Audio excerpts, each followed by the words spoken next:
Hi, my name is Anthea and I invite you to listen to my process video about Wominjeka, Indigenous Voices Past, Present and Future, an installation created between 7 pre-surface teachers as part of our Bachelor of Education course. I would first like to acknowledge the traditional owners of the land on which our installation will be presented, the Kulin Nation, and pay respect to their elders past and present. This installation has been called Wominjeka as this translates to welcome in the language of the local Wurundjeri tribe. The aim of the installation is therefore to welcome students and other viewers to explore and hear the many different voices of the Indigenous Australian culture. This has been done by sharing stories through different art mediums crossed with a range of curriculum learning areas.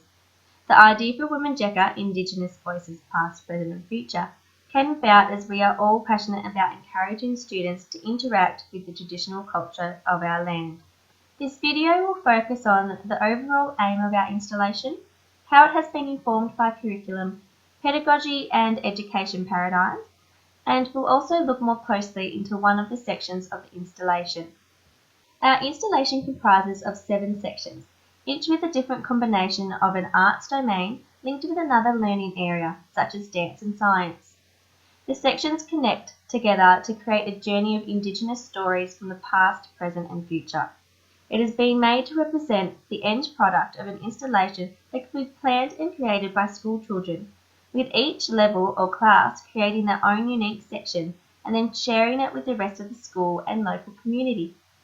The continuity of the art installation lies within the freedom that children have, with the only bounds being to connect 2 disciplines together to demonstrate knowledge, appreciation and interpretation of a particular theme, in this case the Indigenous Australian theme.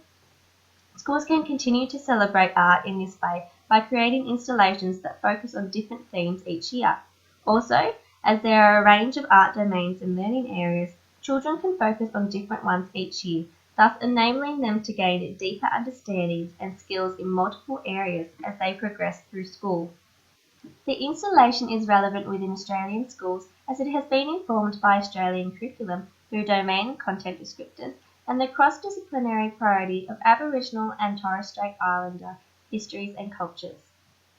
Firstly, each section of the display meets outcomes across many year levels.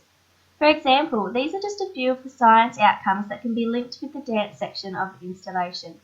We found it important to include an interdisciplinary approach within our installation because of the many benefits for the development of students' learning and well-being.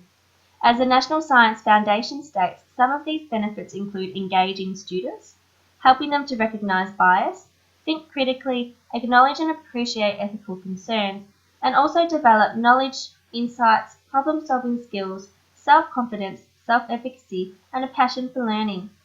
Interdisciplinary instruction also allows students to integrate ideas and learn how to learn by obtaining insights into how they process information. Furthermore, this instruction also allows to connect learning more easily to real-life contexts, as real-world issues are complex and require to be resolved by using a mixture of multiple disciplines. So through interdisciplinary instruction, students come to understand that there are a variety of perspectives that are needed to solve real-life problems. Secondly, we have incorporated the cross-disciplinary priority of Aboriginal Australian cultures, as it provides the opportunity for all young Australians to gain a deeper understanding and appreciation of Aboriginal and Torres Strait Islander histories and cultures, deep knowledge of traditions and holistic world views. This knowledge and understanding will enrich all learners' ability to participate positively in the ongoing development of Australia through a deepening knowledge and connection with the world's oldest continuous living cultures. This installation has been heavily influenced by the 8 Ways of Learning, which is a local Aboriginal Australian framework that ties these 8 interconnected pedagogies together. These 8 ways are a starting point for dialogue and a way of knowing, and have been used by the local Indigenous tribe to educate children and pass on vital information for the continuation of their culture and expert knowledge. Our installation was aimed to use a mixture of the 8 ways, as this connection in itself is an integral part of the pedagogy that allows students and participants of the installation to gain a comprehensive understanding of the Indigenous Australian culture and stories. As previously mentioned, dance and science were linked together and have been intertwined to produce a symbolic dance that enacts the happenings of a particular Wurundjeri season. Many Indigenous Australian tribes had varying seasons based on the changing events in nature around them, and so exploration of the science topic was performed, and a dance has been choreographed to represent the signs that the flora and fauna give to indicate the changing season, and also some of the actions of the Indigenous people during that season. I was inspired to cross over dance and science due to reading about writing poetry through the eyes of science, but instead of through written poetry, I wanted to express science through the visual poetry of dance. Additionally, I wanted to include dance as this is such a significant aspect of Aboriginal Australian culture, and it can demonstrate to children how dance is used to tell certain stories and to pass on information and messages, whilst also promoting physical and emotional well-being for the participants. This piece has also largely been influenced by Vygotsky's social constructivism theory, the new art teaching approach, Gardner's 8 intelligences, and Dewey's art as experience approach. Firstly, even though my art pieces are solo, it is expected that school children can create group dances in order to maximise their learning. They will be expected to investigate the Wurundjeri tribe's seasons, connecting newfound information with their prior experiences to develop new knowledge. Also, as it would be a group art project, students would be able to share their own investigation findings and interpretations with their peers. This coincides with Vygotsky's social constructivism and the zone of proximal development theory, as students can use the extra knowledge of their peers to learn from one another and have a greater chance at reaching their own full potential as a learner. Secondly, there is a strong influence from the new art teaching, as students are encouraged to make their own personal interpretation of the material and display it in their own unique way, rather than just being explicitly taught the skill by the teacher by replicating the work of other dancers.